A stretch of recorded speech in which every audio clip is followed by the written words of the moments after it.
de el Evangelio de Juan, lo vamos a leer todo el versículo 3. Primera de Juan, hermano.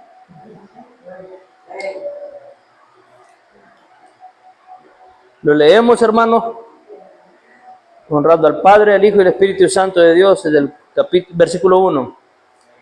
La palabra del Señor dice: mirad cuán amor nos ha dado el Padre, para que seamos llamados hijos de Dios.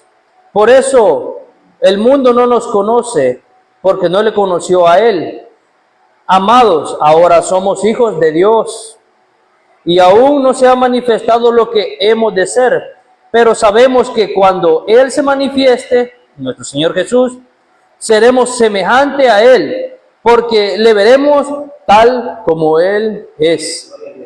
Y todo aquel que tiene esta esperanza en Él se purifica, y así como Él es puro. Todo aquel que comete pecado infringe también la ley, pues el pecado es infracción de la ley. Y sabéis que Él apareció para quitar nuestros pecados, y no hay pecado en Él, en nuestro Señor Jesús. Todo aquel que permanece en Él no peca. Todo aquel que peca no le ha visto ni le ha conocido. Hijitos, nadie os engañe. El que hace justicia es justo, como Él es justo. El que practica el pecado, palabra clave, practica, es del diablo, porque el diablo peca desde el principio. ¿Y saben qué? Hasta el día de hoy no ha dejado de pecar, el diablo. Para esto apareció el Hijo de Dios, para deshacer las obras del diablo. Todo aquel que es nacido de Dios no practica el pecado, porque la simiente de Dios permanece en él y no puede pecar, porque es nacido de Dios. Está hablando del nuevo nacimiento, del 10. En esto se manifiestan los hijos de Dios y los hijos del diablo.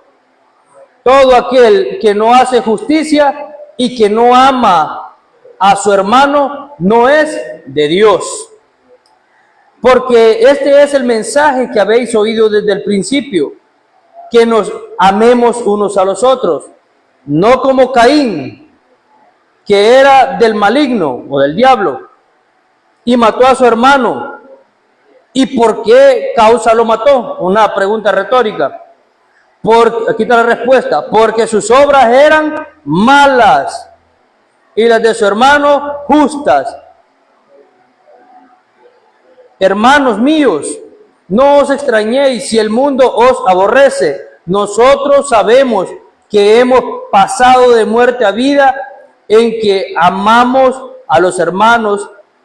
En que amamos a los hermanos. El que no ama a su hermano permanece en muerte. Otra vez se vuelve a repetir el mandamiento. Todo aquel que aborrece a su hermano es homicida.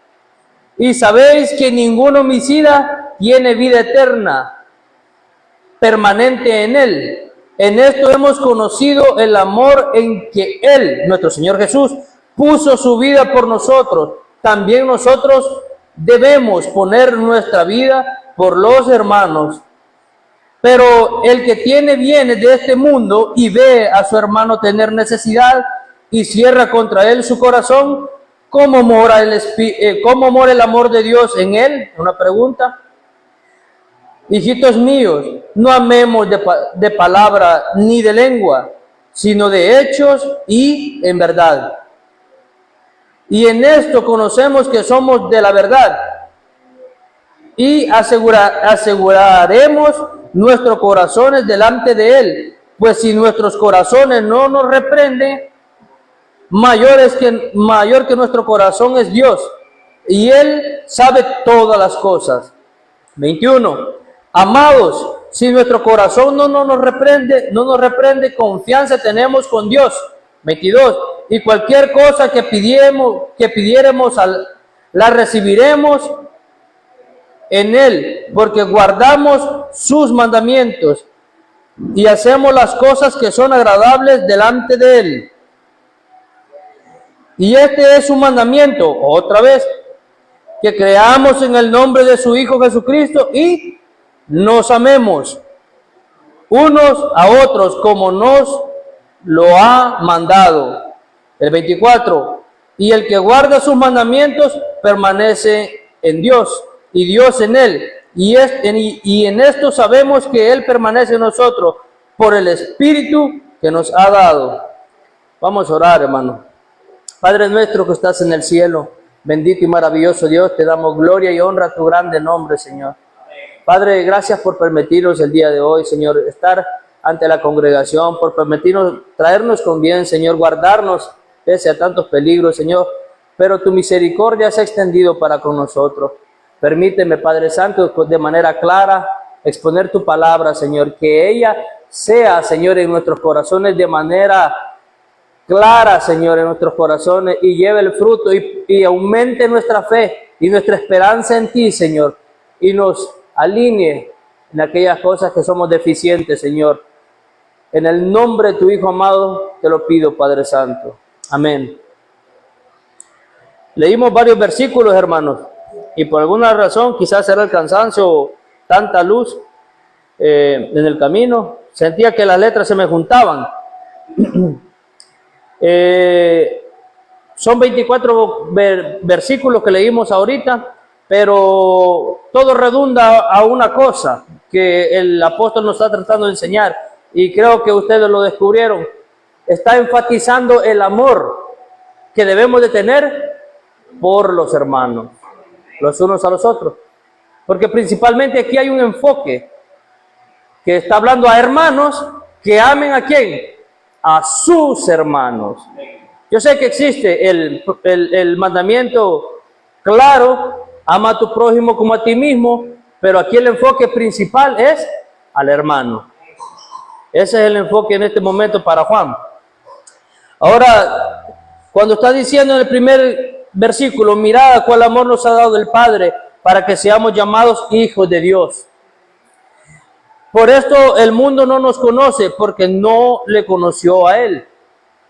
Y de haberlo conocido, dice un pasaje de la Biblia, que creo que es Pedro, no hubieran matado o crucificado al Hijo de Dios, o al autor de la vida, lo dice Pedro, si lo hubieran conocido a nuestro Señor, si lo hubieran reconocido como que Él era el Hijo de Dios, que Él era el Salvador del mundo y que Él era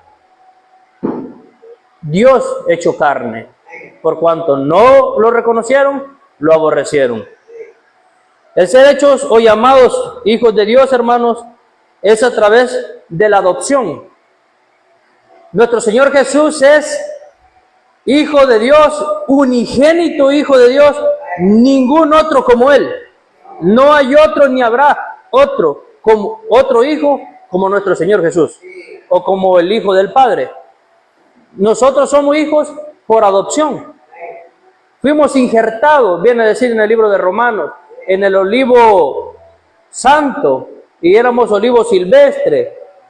Y Efesios 1, del 5 al 6, en la Nueva Versión Internacional, dice, por más claridad, nos predestinó, dice, para adoptarnos como hijos suyos por medio de Jesucristo, según el buen propósito de su voluntad, para alabanza de su gloriosa gracia que nos concedió en su amado.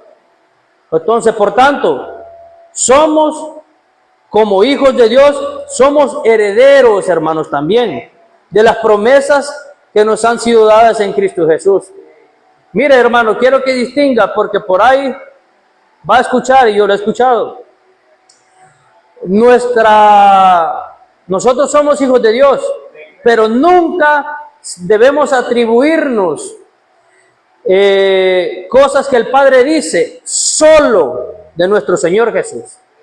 En el bautismo de nuestro Señor Jesús, que estuvimos mirando el lunes, que dice Juan, que él miró que el Espíritu Santo descendía en forma como de paloma, y una voz desde el cielo decía, este es mi Hijo amado en quien tengo complacencia. Esas son unas palabras, hermanos, que el Padre solo puede decir de nuestro Señor Jesús. Nosotros, claro, por adopción hemos recibido la santificación y justificación a través de nuestro Señor Jesús. Pero en nosotros, Dios no puede decir eso de nosotros, porque si Dios ve en nosotros, ¿sabe quién? La sangre de nuestro Señor Jesucristo.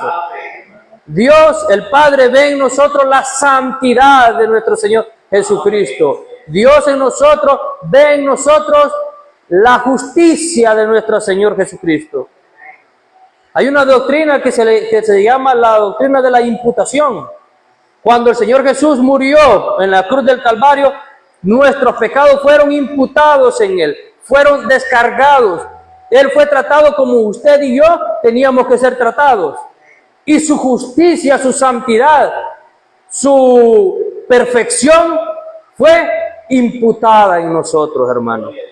Pero dicen algunos, como nosotros tenemos la justicia y la santidad de Dios, Dios nos ve como el Hijo amado en el cual Dios, el Padre, tiene complacencia.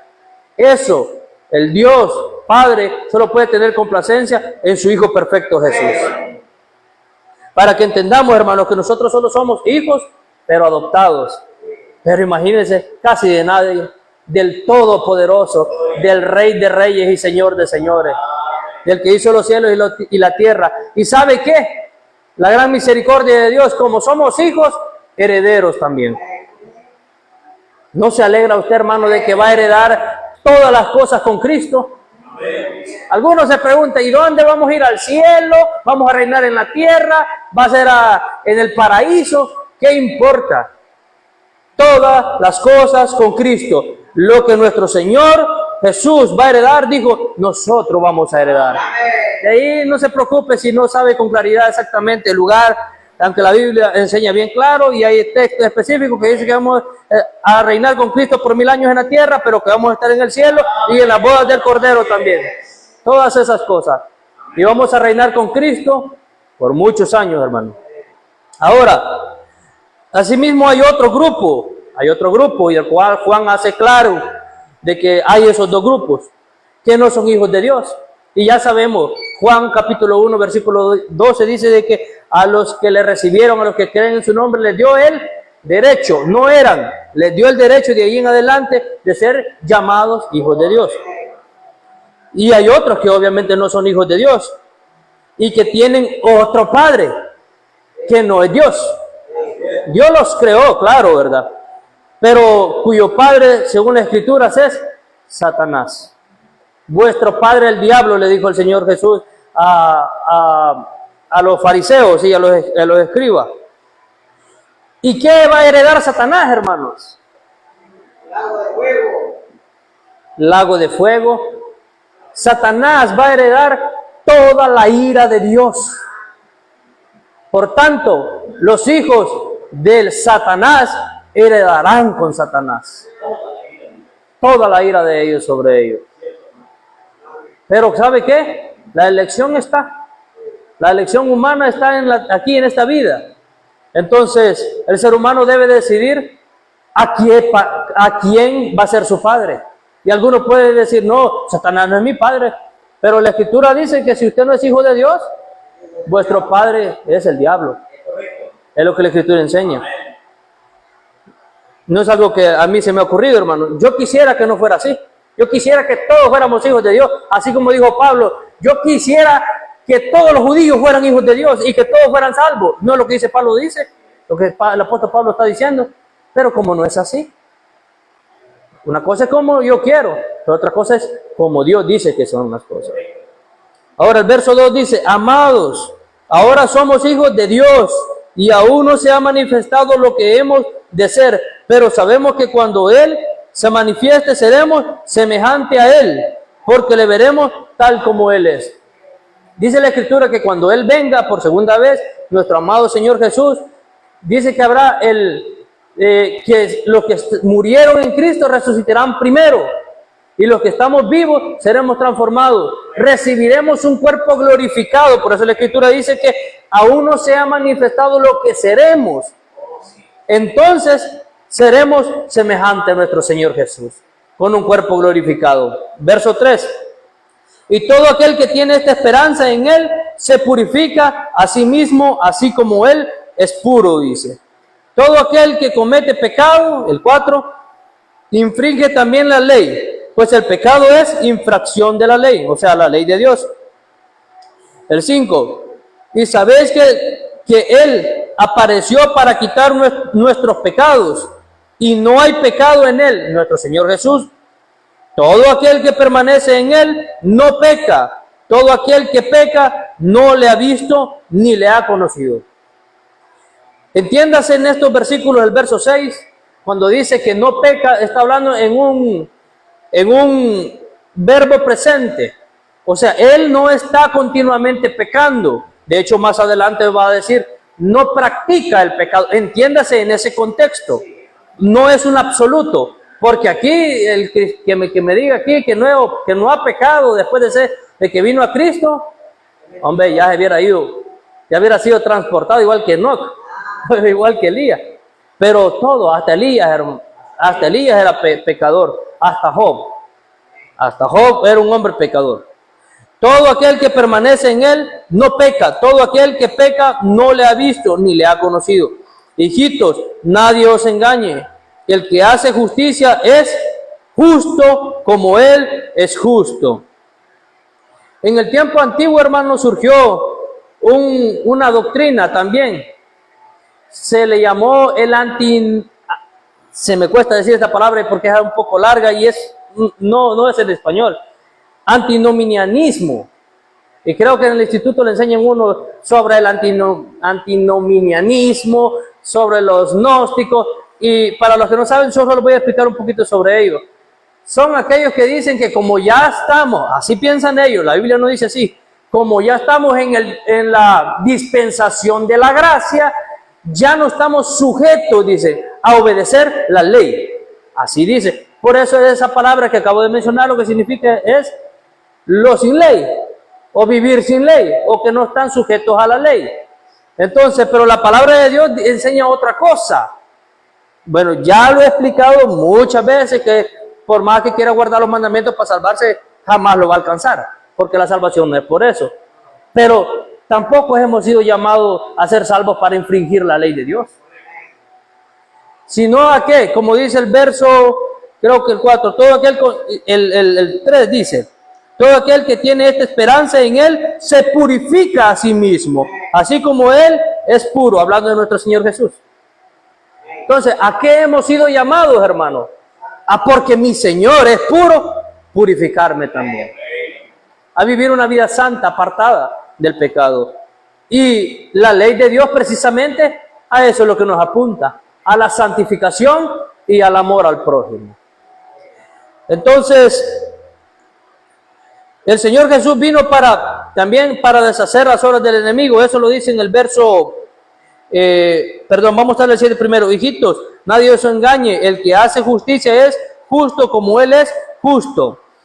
El verso 8, el que practica, aquí viene la palabra clave que le mencioné, el que practica el pecado es del diablo, aquel que agarra el pecado de deporte, hermano, aquel que la conciencia pues la tiene entenebrecida, cauterizada, o la palabra que nosotros más entendemos que es encallada, que ya no hay sensibilidad en ello. Entonces, no le reprende y como no tiene el Espíritu de Dios, Él le da a sus anchas. Él no crea que siente el mismo peso o sufre en su alma como cuando usted peca. No, Él no. Él a lo mucho, a un poco de remordimiento cuando lo descubren, pero hasta allí. Un poco de remordimiento, de lo contrario Él vive.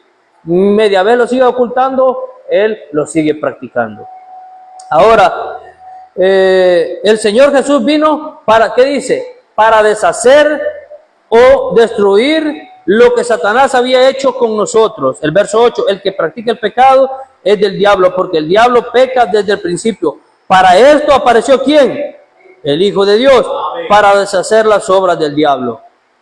Satanás desde el principio, desde Génesis, él está tratando de hacer todo aquello lo que a Dios le desagrada. Y él ha continuado así. Y ahí ha venido. Como la Escritura dice que él es mentiroso, padre de mentira, y que él vino para matar, hurtar y destruir. ¿Y sabe qué? Hasta el día de hoy lo sigue haciendo. Por eso cuando dije que la Escritura dice que él es homicida, él es un malvado desde el principio hasta el día de hoy, hasta que se le llegue su momento cuando Dios lo va a enjuiciar a él. La derrota de Satanás por parte de nuestro Señor Jesús fue algo que desde la antigüedad se profetizó, hermano.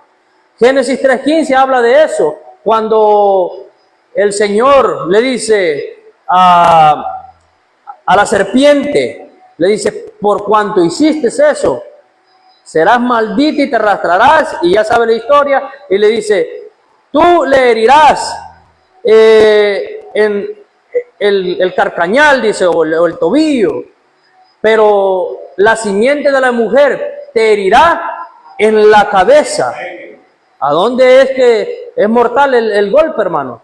En la cabeza. Dice, y pondré enemistad entre ti y la mujer, y entre su simiente y la simiente suya. Esta te herirá en la cabeza, la simiente de la mujer, y tú le herirás en el carcañal. O sea, la obra de Satanás, nuestro Dios ya lo había profetizado de antemano. A través de nuestro Señor Jesús, esta palabra es complicada para mí, destruiría. De hecho, otro sinónimo de esta palabra es desatar. Aquello que Satanás ató, por decirlo así, vino el Señor y lo desató. Y no dice la Escritura que nosotros éramos esclavos de Satanás y que Él nos compró a precio de sangre. Vino a desatarlos de las garras del diablo. También en Hebreos 2:14-15 dice, como nuestro Señor Jesús hizo que el plan de Satanás fuera ineficaz. Hebreos 2 del 14-15 dice, así que por cuanto los hijos participaron de carne y sangre, Él también participó de lo mismo, nuestro Señor Jesús, para destruir por medio de la muerte al que tenía el imperio de la muerte, y esto es, al diablo, y librar a todos los que por el temor de la muerte estaban durante toda la vida sujetos a la servidumbre. Éramos esclavos de Satanás por temor a la muerte, hermano. Pero una vez que ya sabemos que nuestro Señor Jesús nos dio vida eterna, no debemos por qué tener temor. La Escritura dice que, ¿y quién me va a separar del amor de Cristo? ¿La muerte? ¿La vida? No hay por qué tener temor, porque en Cristo nosotros hemos vencido, hermano. Verso 9, todo aquel que es nacido de Dios, está hablando del nuevo nacimiento que la Escritura en el Señor Jesús le habla a Nicodemo en el capítulo 3 de Juan, el Evangelio de Juan, que le dice, te es necesario nacer de nuevo, le dice. Esto está hablando a hijos de Dios nacidos de nuevo. Todo aquel que es nacido de Dios no practica el pecado, porque la simiente de Dios permanece en él y no puede pecar porque es nacido de Dios. La simiente, lo que significa es la semilla, hermano. La Escritura dice de que, bueno, vamos a hablar en lo natural.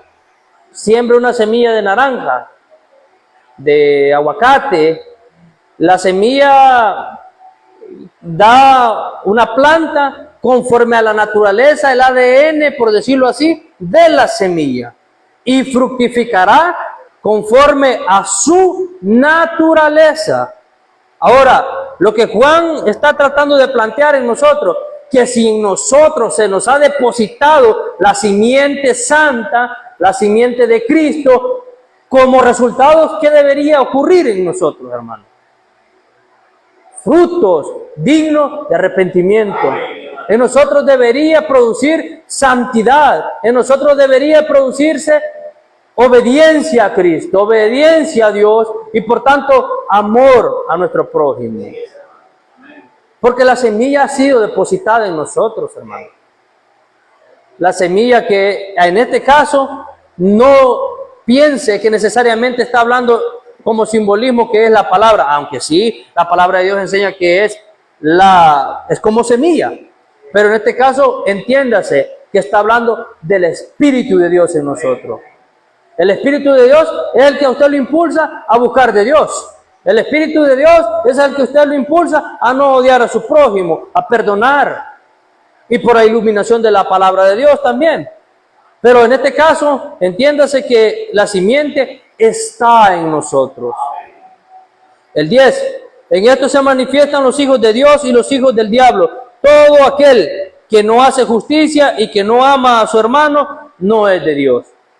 Pregunta, hermano, y creo que ahí está la respuesta bien clarísima. ¿Pueden haber cristianos que no amen a su prójimo? ¿Pueden haber hijos de Dios que no amen a su prójimo? Aquí dice la Escritura que nosotros no somos de ellos. ¿Cómo puede ser, hermano? O sea, yo no estoy diciendo que su carne no quiera odiar a su hermano. Se lo creo con toda seguridad. Pero la simiente que Dios ha depositado en usted le impulsa a odiar a su hermano. Jamás. Jamás. El Espíritu Santo a usted lo va a impulsar a aborrecer, a hablar mal de su hermano. Nunca. Claro, estamos dando por sentado que usted está comprendiendo que tiene la naturaleza de pecado y que no solo tiene el Espíritu Santo, sino que ahí tiene la carne todavía. Pero la Escritura nos enseña a que debemos practicar la justicia y amar a nuestro prójimo.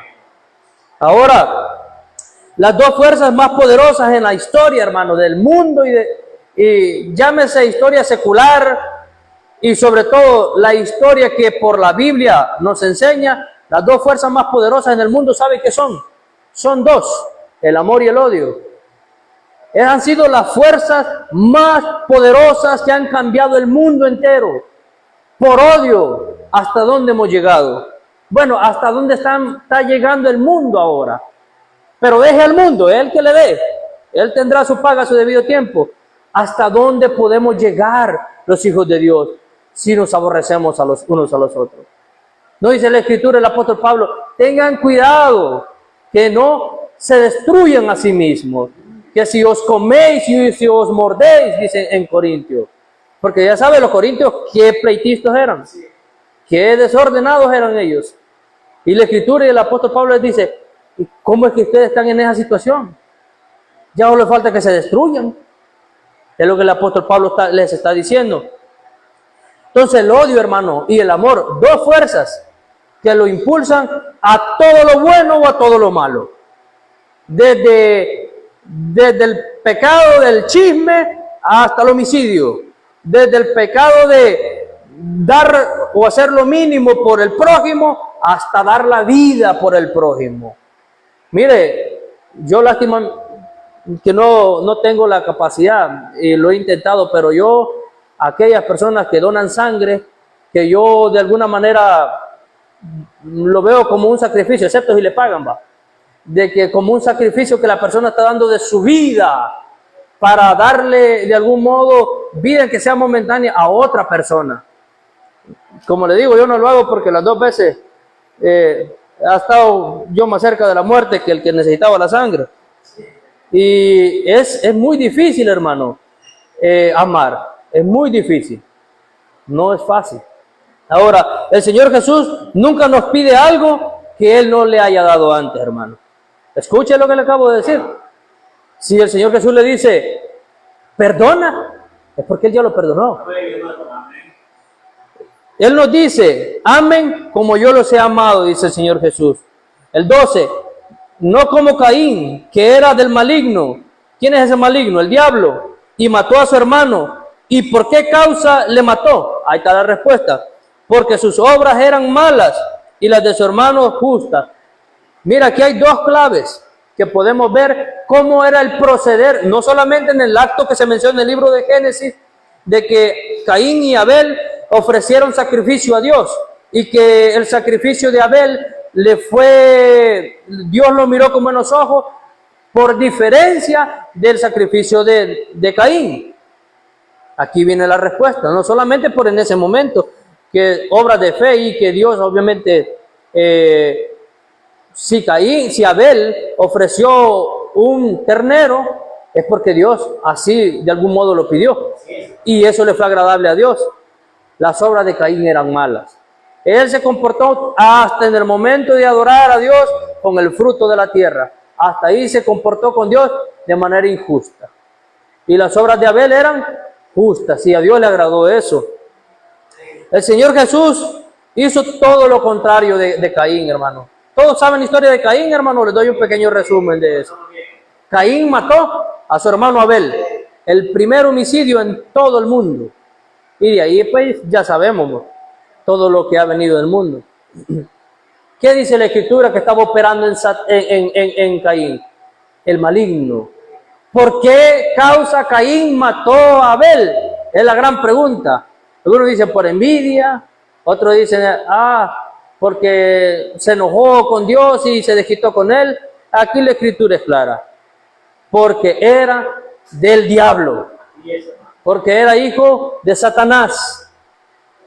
Entonces, pero a diferencia, ¿recuerdan cuando Dios le está preguntando, y ya vamos a ir concluyendo, a Caín le dice, ¿dónde está tu hermano?, le dice.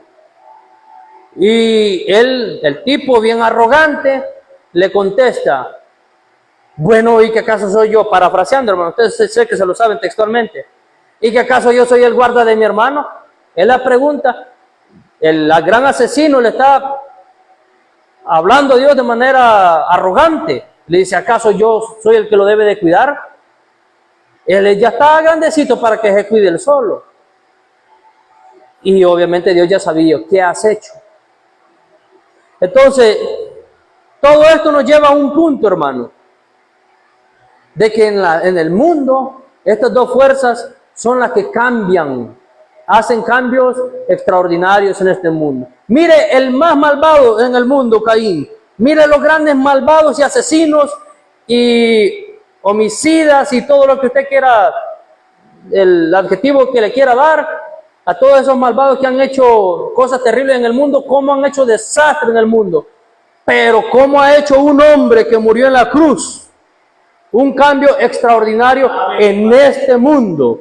Nuestro Señor Jesucristo, el Hijo de Dios, que nos vino a enseñar, nos vino primero a salvar y enseñar el verdadero amor. Ahora, por el contrario, nuestro Señor Jesús, Él, en vez de quitarnos la vida, y que en su mano estaba quitarnos la vida, ¿qué hizo por nosotros, hermano? De manera como Juan usa muchos contrastes, de manera contrastada, nuestro Señor Jesús es el anti-Caín, diría yo, o Caín es el anticristo. Si le preguntaran, imagínese usted siendo hermano de Caín, mejor salga corriendo. Porque Caín era un asesino. Caín, ¿sabe qué dijera de usted? Bueno, y el hermano Gabriel, ¿por qué no ha venido, hermano Silvio? Bueno, y yo qué voy a saber si yo ni... ¿Cómo que yo el cuidandero? Ya está grandecito para que él solo busque la iglesia, o él ya conoce la palabra, ya conoce el camino. Él ya está grandecito para eso. Así actúa uno que no ama a su hermano, como la Escritura enseña, de manera desinteresada con aquellos que se apartan. Entonces, yo aplaudo la iniciativa que el pastor tiene de que cuando ve que alguien se ha apartado, lo busca. Hasta es bien sorprendente la valentía de él, que él lo busca la manera de cómo traerlo, no por de él, no a que venga y lo esté mirando aquí todo el tiempo, sino a Cristo. Entonces, y ese debería de ser la manifestación de amor de todos nosotros. Es lo que deberíamos hacer cuando nos preguntan, ¿dónde está tu hermano? A saber, yo ya tengo tiempo de no verlo. A saber qué pasó con él. ¿Sabe qué hizo nuestro Señor Jesús? La expresión más grande de amor, cuando Él estaba en la tierra, él ora al Padre y le dice, no te pido que los quites del mundo, solo te pido que los guardes. De los que me diste, le dice, ninguno se perdió. Solo aquel que era el hijo de perdición, el que ya estaba profetizado. Nuestro Señor Jesús, de lo suyo, escuche, de su mano, ninguno va a perder. Por el contrario de aquel asesino que fue y mató a su hermano y que no amó a su hermano, nuestro Señor Jesús fue a buscar y a salvar a aquel que se había perdido.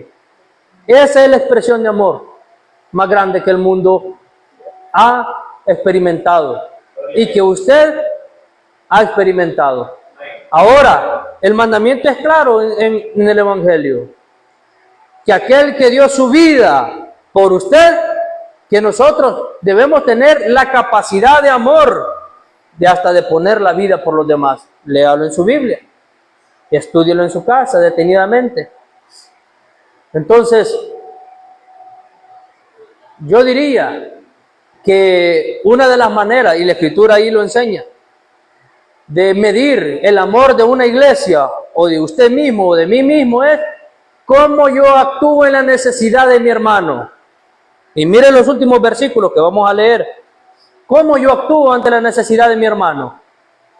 Este sería como el termómetro, diría yo, de cómo usted puede medir el grado de amor. ¿Cómo actúo ante la necesidad de mi hermano?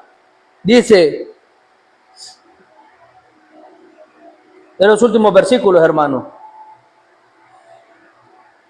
Dice, y en esto conocemos el 19, que somos de la verdad. Creo que está más atrás, hermano. Aquí está el 17. Pero el que tiene bienes de este mundo y ve a su hermano tener necesidad y cierra contra él su corazón, ¿cómo mora el amor de Dios en él? Es la pregunta. La vara de medir ante la necesidad de su hermano. Aquí no le estoy diciendo que si no puede, obviamente, como decimos, dos amolados, ¿verdad? Pero el asunto es que si puede. Si usted puede y ve a su hermano teniendo necesidad y cierra su corazón, cierra sus ojos, hace como aquel judío y aquel levita que vieron al necesitado allá tirado, no era ni necesario de que el hombre dijera ayúdenme. La necesidad misma expresaba la grave necesidad. ¿Y ellos qué hicieron? Pasaron de largo. No me importa lo que pase contigo, eres un extraño. Pero aquí estamos hablando de hijos de Dios, de nuestro hermano en la fe, que necesitamos, ¿qué, hermano? Amarlo, expresar nuestro amor a ellos. Y por último voy a acabar con un listado de contrastes, hermano, de cómo somos los hijos de Dios y cómo son los hijos del diablo, o cómo actúa a modo de autoanálisis. Primero, los hijos de Dios tienen identidad. Somos, como dice la Escritura, hijos de Dios. Esa es su identidad, hermano. Si usted está en Cristo, esa es su identidad. Soy un hijo de Dios. Segundo, el mundo no nos conoce porque no lo conocieron, no conocieron al Señor Jesús. Y eso está en el verso 1. El mundo los aborrece, hermano. Tenemos que ya tenerlo claro. Se purifica a sí mismo, se santifica. Así actúa un hijo de Dios. No practica el pecado, no es deporte para él. El creyente ha sido llamado a obediencia de la palabra de Dios. Practica la justicia, verso 7. Ama a su hermano, verso 10. Cuida a los hermanos, verso 16 y 17. Se preocupa por las necesidades de su hermano. No somos extraños, hermano. Somos bien conocidos en Cristo. Ahora, como antítesis o de manera contrastada, los que son hijos del diablo, primero, practican el pecado, es deporte para ellos. Aman al mundo y el mundo los ama a ellos. No practican la justicia, son malvados hasta donde usted no puede imaginarlo. Es asesino o odia a su hermano, porque ahí no todos los que no son hijos de Dios son asesinos, a la menos de manera accional, de manera práctica, ¿va? Pero la Escritura dice que desde el momento que yo aborrezco a otra persona, dice que soy un asesino. Desde el momento que yo odio, tal vez las acciones no lo demuestran, pero en mi corazón hay el suficientemente odio para poder quitarle la vida a otra persona. A lo menos eso es lo que la Escritura enseña, que yo puedo ser fornicario, adúltero, asesino, sin accionar, simplemente desearlo en mi corazón. Ahora, el fruto que Dios espera de nosotros, hermano, la naturaleza de lo que hay en nosotros se revelará a través del fruto, a través de las acciones. Que Dios nos ayude, hermano, a demostrar el amor y no como dice Juan, que no seamos de aquellos que solo hablan de boca y no actúan. En el libro del Progreso Peregrino hay un personaje que se llama locuacidad. El tipo es buenísimo para hablar, y le gusta hablar del Evangelio y eso. Pero cuando viene la necesidad o la ocasión de él practicar el bien, el amor al prójimo y suplir las necesidades de los demás, él es un completo ajeno. Entonces nuestra palabra, la palabra de Dios dice que debemos dar frutos dignos de arrepentimiento. Y a ustedes les hago la invitación, a todos los amigos que nos están escuchando, que venga Cristo, que deje esa manera vana de vivir, experimente el verdadero amor a Cristo. Venga a Cristo y nosotros lo único que podemos es dar de gracia lo que de gracia hemos recibido. Amén. Demostrar el amor de Cristo a su vida. Venga y crezca con nosotros en el conocimiento de la palabra de Dios. Vamos a orar, hermanos, para darle gracias a nuestro Señor. Amantísimo Padre que está en los cielos, le doy gracias, Padre, por toda su misericordia y bondad. Gracias por permitirnos, Señor, el día de hoy poder compartir en este capítulo 3, Señor, donde está claro, Señor, el mandato es claro, que nos amemos los unos a los otros, y no solamente de palabras, sino de hechos.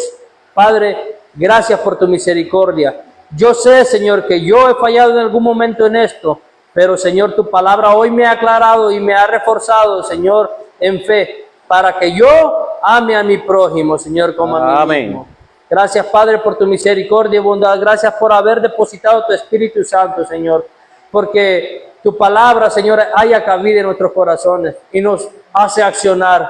Gracias, Padre, por tu Hijo Jesucristo, te damos gloria. Amén. Amén. Amén. Muchas gracias, hermano Morán. Que el Señor me lo bendiga abundantemente, hermano. Amén. Hermanos míos, por favor, nos ponemos de pie. Gracias al Señor por la explicación, el estudio que el hermano nos ha compartido. El estudio de esta tarde, hermano, olvídese. Como dijo el hermano Salvador ahora, si tan solamente la gente se dejara enseñar. Pero la gente le basta con solo decir, soy cristiano evangélico. Pero pregúntele de Biblia. Pero ni de Caín, ¿sabe? ¿Me entiendes? Conte más de las obras magníficas, perfectas y únicas de nuestro Señor Jesucristo. Gracias, hermano Silvio.